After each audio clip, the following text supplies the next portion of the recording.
नमस्कार मु ज्योत्स्ना मोर family motivation channel को स्वागत करुछि। कथार अछि लुण खाए हांडी चिंता खाए गंडी। सतर बंधु माने केते भलो हुंता ना जदि ए दुनियाटा आम हिसाब रे चलंता आ सब परिस्थिति आम अनुसार हुंता आ सब असुविधा बास गोटे चुटकी रे समाधान हो जाता। कौन सतरे यह संभव कि? बिल्कुल भी नुहे। भगवान रामचंद्र जन राजकुमार हो जन्म होते कौन भी जिनिसर अभाव नथिला। से चाहिए राजगादी को निजर करी बहुत सुंदर एवं सहज जीवन को बाछि पारिथान्ते, किंतु से केवल ताहा कले जहाँ केवल कर्तव्य करने को प्रेरणा देथिला। से सही रास्ता को बाछि जो रास्तार केवल दुख कष्ट आ जंत्रणादायक थिला। शेष पर्यंत से नियति को आदरी नहीं धर्म न्याय आ जड़े महान कर्तव्यनिष्ठ व्यक्तित्व अर्जन करथिले।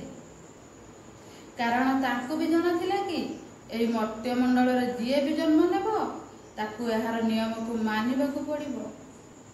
आमे किछि मिछ कथा कही किंबा किछि अधर्म काम करी हुए तो आमे किछि समय पाई खुशी हासिल करि परिबा, किंतु दुख आम पिछा केबे भी छाड़िबो नाही। यदि आमे जोग माध्यम रे चाहिबा किंबा भगवान को माध्यम रे चाहिबा ताहाले शांति आमको निश्चय मिलिबो। गोटे कथा मन रखि थांतु, सुख ठारू शांतिर मूल्य बहुत अधिक होई थाए। जदि आमर गोटे इच्छा पूरा हो जाए ना ताहाले आमको सुख तो निश्चय मिल थाए, किंतु तापरे आमको आउ गोटे बड़ इच्छा पूरा करने को इच्छा हुए। कारण लोभर अंत ही नहीं, सेथिपाई मन केबे भी शांति पाई पारे नहीं। आमर जहाँ भी असुविधा अछि एवं सुख दुख सबु किछि भगवान को पाद तले विश्वासर सहित समर्पण कर दियंतु। देखिब भगवान तुमको निश्चय आश्रय देबे।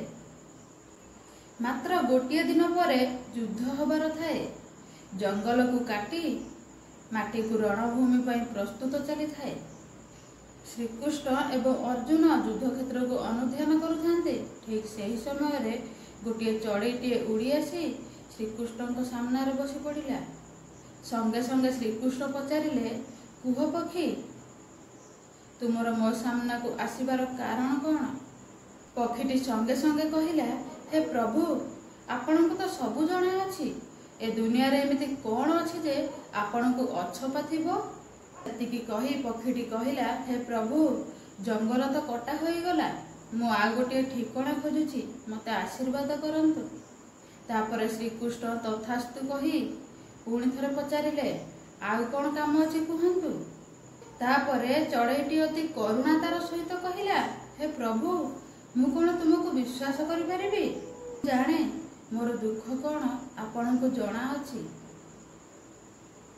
तापरे प्रभु मुरुकी हसी देई पक्षीटी को कहिले, तथास्तु। तापरे पक्षीटी सेठारु पलाई गला। ता परदिन युद्ध आरंभ होई गला। युद्ध आरंभ होबा पूर्वरु श्रीकृष्ण अर्जुन को डाकी कहिले, हे सखा अर्जुन मते तुमर गोटे गांडीब आ गोटे तीर दियंतु। किछि समय पाई अर्जुन चिंतार पड़ी गले। प्रभु तो अस्त्र उठाइबे नहीं, पुणी ये कौन? मते गांडीब एवं तीर काहेकि मागुछंती? एबे श्रीकृष्ण अर्जुन को ठारे गोटे गांडीब एवं तीर नहीं दूर रे थिबा गोटे हाथी को बिंधिले। तीरटी सीधा जाई हाथीर बेकर थिबा गोटे घंटी ऊपर बाजिला। तापरे अर्जुन कहिले, हे प्रभु मते आदेश दियंतु, मु संगे संगे से हाथी को मारी शेष कर देबी। तापरे भगवान श्रीकृष्ण कहिले, ना अर्जुन बास एतिकी रे ठीक अछि। एबे अर्जुन द्वंद्व रे थांती। भगवान श्रीकृष्ण काहेकि निरीह पशुटी को तीर बिंधिले। ठीक एही परी 18 दिन पर युद्ध शेष होई गला। पुणी से युद्ध क्षेत्र को सफा करा जाउ थाए। रणभूमि रे अनेक अस्त्र शस्त्र एवं मूल्यवान जिनिस पड़ी थाए। अनुध्यान करने को आसीथिबा श्रीकृष्ण एवं अर्जुन सही स्थान रे युद्ध क्षेत्र रे बुलु थांती। स्थान रे शत्रु माने लड़ुथिले। श्रीकृष्ण कहिले, हे अर्जुन सही जगार पड़िथिबा घंटीटी को जाइकी उठाइकी आण। ଅର୍ଜୁନ ଆଶ୍ଚର୍ଯ୍ୟ ହୋଇଗଲେ। ଏଠାରେ ଏତେ ଅସ୍ତ୍ରଶସ୍ତ୍ର ପଡ଼ିଛି, ଏତେ ମୂଲ୍ୟବାନ ଜିନିଷ ପଡ଼ିଛି, କିନ୍ତୁ ଶ୍ରୀକୃଷ୍ଣ ମୋତେ କାହିଁକି ସେ ଘଣ୍ଟିଟିକୁ ଉଠାଇବା ପାଇଁ କହିଲେ? ଏହା ଭାବି ଅର୍ଜୁନ ଆଶ୍ଚର୍ଯ୍ୟ ହୋଇଯାଉଥାନ୍ତି। କିନ୍ତୁ ଅର୍ଜୁନ ସେ ଘଣ୍ଟିଟିକୁ ଉଠାଇ ସାରିବା ପରେ ଶ୍ରୀକୃଷ୍ଣଙ୍କର ସ୍ମିତ ହସ ପଛର କାରଣ ବୁଝିପାରିଥିଲେ। ସେହି ଘଣ୍ଟିଟି ଗୋଟିଏ ହାତୀ ବେକରେ ଝୁଲୁଥିଲା। ସେ ଘଣ୍ଟିଟି ବହୁତ ଛୋଟ ଥିଲା, କିନ୍ତୁ ବହୁତ ଓଜନ ଥିଲା। କାହାଣୀର ଆରମ୍ଭରେ ଶ୍ରୀକୃଷ୍ଣ ଯେଉଁ ହାତୀକୁ ତୀର ନିକ୍ଷେପ କରିଥିଲେ, କିନ୍ତୁ ତୀରଟି ସେ ହାତୀ ଦେହରେ ନ ବାଜି ଯାଇ ସେ ଘଣ୍ଟିରେ ବାଜିଥିଲା ଏବଂ ଯେଉଁ ଘଣ୍ଟିଟି ତଳେ ପଡ଼ିଯାଇଥିଲା। ପ୍ରକୃତରେ ସେହି ଘଣ୍ଟି ତଳେ କିଛି ଚଢ଼େଇ ଛୁଆ ଥିଲେ। ଅର୍ଜୁନ ଯେତେବେଳେ ସେ ଘଣ୍ଟିଟିକୁ ଉଠାଇ ଆଣିଥିଲେ, ସେ ଘଣ୍ଟି ତଳୁ କିଛି ଛୋଟ ଚଢ଼େଇ ଛୁଆ ଉଡ଼ି ଯାଇଥିଲେ ଆକାଶକୁ। ତାପରେ ଶ୍ରୀକୃଷ୍ଣ କହିଲେ, ହେ ଅର୍ଜୁନ, ଯୁଦ୍ଧର ପୂର୍ବ ଦିନ ଚଢ଼େଇଟି ଏଇ ଦୁଃଖରେ ଥିଲା କି ଜଙ୍ଗଲ କଟାଯିବା ପରେ ତାର ଛୋଟ ଚଢ଼େଇ ଛୁଆମାନେ ବର୍ଷା ସହ କୁଆଡ଼େ ଉଡ଼ି ଯାଇଥିଲେ। ଚଢ଼େଇଟି ଅନେକ ଖୋଜିବା ପରେ ମଧ୍ୟ ତାର ଛୁଆମାନଙ୍କୁ ସେ କୋଉଠି ବି ପାଇନଥିଲା। ସେଥିପାଇଁ ସେ ଏହି ଆଶା ବିଶ୍ୱାସ ନେଇ ମୋ ପାଖକୁ ଆସିଥିଲା କି ଯେମିତିକି ମୁଁ ତାର ଛୁଆକୁ ବଞ୍ଚେଇ ପାରିବି। ଛୋଟ ଛୁଆଗୁଡ଼ିକ ଉଡ଼ିବାକୁ ସମର୍ଥ ନଥିଲେ, ସେଥିପାଇଁ ମୁଁ ଏଇ ଘଣ୍ଟିଟିକୁ ତାଙ୍କ ବସା ଉପରେ ପକାଇ ଦେଇଥିଲି। ବସା ଭିତରେ କିଛି ଦାନା ଥିଲା, ଯାହାକୁ ଖାଇ ସେମାନେ ଆଜି ପର୍ଯ୍ୟନ୍ତ ବଞ୍ଚିଛନ୍ତି। ବନ୍ଧୁମାନେ, ଆମେ ଏଥିରୁ କ'ଣ ଶିଖିଲେ? ନା ଭଗବାନଙ୍କର ଲୀଳାକୁ ବୁଝିବା ଏତେ ବି ସହଜ ନୁହେଁ। ବାସ୍ ଆମକୁ ଏତିକି ମାନି ନେବାକୁ ପଡ଼ିବ କି ପ୍ରତ୍ୟେକ ଜିନିଷ ପଛରେ ଯାହା ବି ଘଟୁଛି ତା ପଛରେ ନିହାତି କିଛି କାରଣ ରହିଛି। ତାଙ୍କର ଲୀଳାକୁ କେହି ବି ବୁଝିପାରିବେ ନାହିଁ। ବାସ୍ ତାଙ୍କ ଉପରେ ବିଶ୍ୱାସ ରଖି ନିଜର କର୍ମ ପଥରେ ଆଗେଇ ଚାଲିବା ଉଚିତ। ପ୍ରତ୍ୟେକ ଘଟଣା ପଛରେ ତାଙ୍କର କୌଣସି ନା କୌଣସି ଯୋଜନା ଲୁଚିକି ରହିଛି। ସେ ସବୁବେଳେ ଆମର ମଙ୍ଗଳ ହିଁ ଚାହିଁଥାନ୍ତି। କିନ୍ତୁ ଆମେ ସ୍ୱାର୍ଥପର ମଣିଷ। ସୁଖ ବେଳେ ଆମେ ତାଙ୍କୁ ଭୁଲି ଯାଆନ୍ତି, ଦୁଃଖ ବେଳେ ଖାଲି ମନେ ପକାନ୍ତି।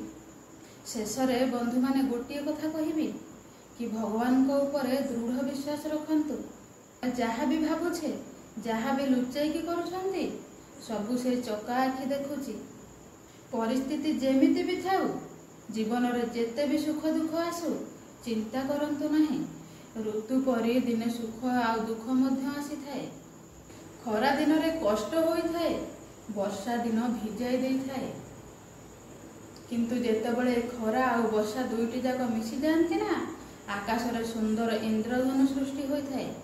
ସୁଖ ଆଉ ଦୁଃଖ ଆମ ଜୀବନକୁ ଠିକ୍ ଏହିପରି ସୁନ୍ଦର କରିଥାଏ। ରଖୁଛି, ଆଜି ପାଇଁ ଏତିକି। ପୁଣି ଦେଖା ହେବ ଆଉ ଏକ ନୂଆ ଭିଡ଼ିଓରେ।